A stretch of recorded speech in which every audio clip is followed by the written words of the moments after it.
Hey there, and welcome back to episode 8 of this project Thor. As you can see, we moved things around a little bit so we can have more access on the chassis and also on the body back there, which is going to be very important in the next episode. These last couple days we installed the suspension links, meaning the shocks, coil springs and the radius arms. Therefore we bought this bright orange polyurethane bushings. They were recommended to us because they're a little stiffer than the originals, so they give you better handling, but also it makes them a little harder to install. The installation on the rear axle is almost complete. Now we have run into a little issue on the front axle. The gears inside the differential won't turn, so today we gotta disassemble it and figure out why that is. Which unfortunately turned out to be so much easier said than done, with the installation of the rear diff basically having gone smooth as silk. I don't know how many times we had to assemble, disassemble, reassemble the front diff this month with basically making no progress whatsoever. But let's start at the very beginning and get our English language axle terminology straight, which is what I had to do to make this voiceover.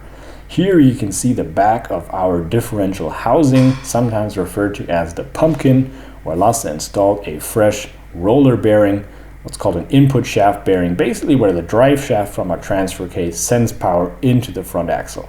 And connected to that from the inside is our pinion gear with these nice groovy teeth on it. Now those who know their axles a little bit will be quick to note that the G-Wagon, both front and rear axle, use something called a high pinion axle. And that means that the pinion gear is offset slightly above the center line of the axle, which is great for off-road vehicles since the drive shaft also sits a little higher, improves ground clearance. And the only downside of high pinion axles is something called axle wrap. You can look it up on various forums, but only really plays a role for leaf-sprung vehicles, and our G-Wagon being a coil-sprung vehicle where radius arms firmly hold the axle in place under load. That is not an issue, and high pinion axle is the way to go. Now the teeth of the pinion gear transfer the power onto the ring gear, which is wrapped around the differential itself. And you see that our pinion gear, the bearing still is way too loose, but that is a whole separate kettle of fish.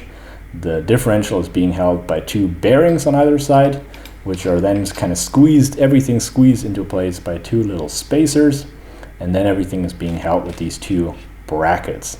And as long as the bolts are kind of loose on these brackets, everything works great. But once we start tightening down the bolts closer toward the specs they should be tightened to, you will see that our ring gear just gets stuck. It just refuses to turn. And at first we thought maybe it's touching the differential housing somewhere, but we can't seem to figure out where that would be the case. Then we thought maybe our spacers are compressing the bearings too much, but why would that be the case if everything worked out great beforehand? We even thought maybe we were total idiots and switched out the differential, the front axle differential for the rear axle differential, but we double checked and it's definitely the correct one. So we are totally clueless as to why it is refusing to turn. If you have any idea, any inkling what might be happening here, please let us know in the comment section. We would really appreciate some help on this from you guys.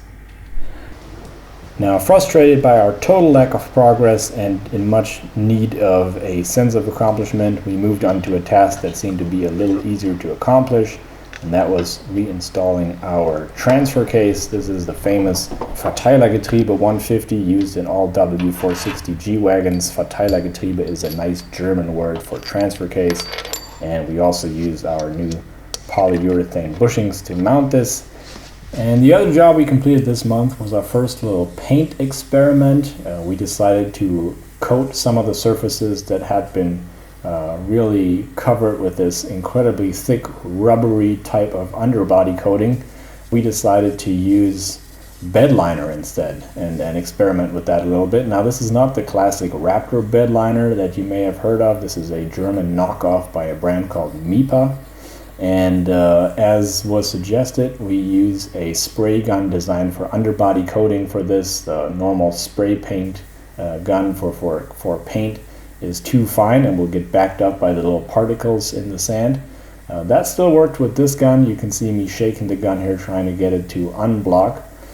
But the result kind of spoke for itself, and the texture of the paint is much finer than we expected, and it is black as night, really covers up very nicely. These tanks here are part of a weird G-Wagon solution with 3 fuel tanks. We'll get to that later. These are our inner fender liners, which we kind of hacked up and repaired, rust repaired, but didn't really do too well of a job. But the Raptor liner is covering it up nicely, and we were satisfied enough with the result of this that we're going to use this on the underbody of our G-Wagon as well, which is something that's going to come up in the next episode. And that's the end of this video, guys. Thank you guys so much for watching. It's kind of always a little bit disappointing when you have expectations for where you're going to be at the end of the month and then things don't quite work out. It's been one of those months. There's a lot of trials and tribulations, lots of days where it was like 2 steps forward, 1 step back, and sometimes just 1 step forward and 2 steps back. But I assume that that is just part of the process, and by the second time we do this, we'll have it all figured out. We got the wrong brake shoes for the rear axle, so that's been a delay there. On the upside, we have now all the parts to get started back on work on our body, which has kind of just been sitting here for the past 2 months, looking pretty. But now we're going to get to insulation, corrosion protection, all that good stuff. That is all to come in the next episode, next month, and we're excited to get that to you. Until then, stay tuned, leave a like, leave a comment down below. We appreciate your support. And I'll see you guys July 1st.